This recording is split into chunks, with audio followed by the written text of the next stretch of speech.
Hello and welcome to the Excel and Tally channel. In this video, I'm going to show you how to use the Vlookup function in Excel to find an employee's salary by their ID. First, let's take a look at our data.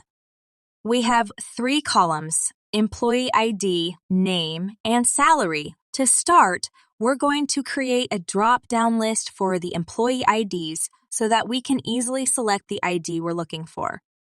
To create the drop-down list, select the cells where you want the list to appear, then go to the Data tab and click on Data Validation. In the dialog box that appears, select List as the type, then enter the range of cells that contains your employee IDs in the source field. Click OK, and your drop-down list will be created. The lookup value is the value we're searching for. In this case, the employee I'd selected from the drop-down list.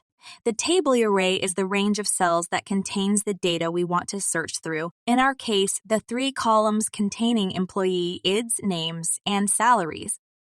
The index num is the column number of the data we want to return, in this case, the 3rd column containing salaries. Finally, the range of lookup is an optional argument that specifies whether the Vlookup function should return an exact match or an approximate match. Let's type out our Vlookup function. Start by typing the equal sign, followed by the function name Vlookup.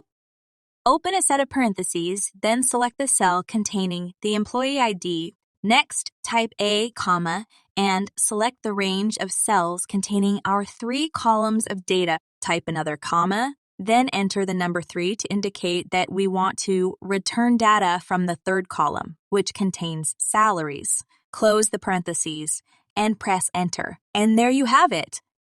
The Vlookup function has searched through our data and returned the salary for the employee ID we selected from the drop-down list.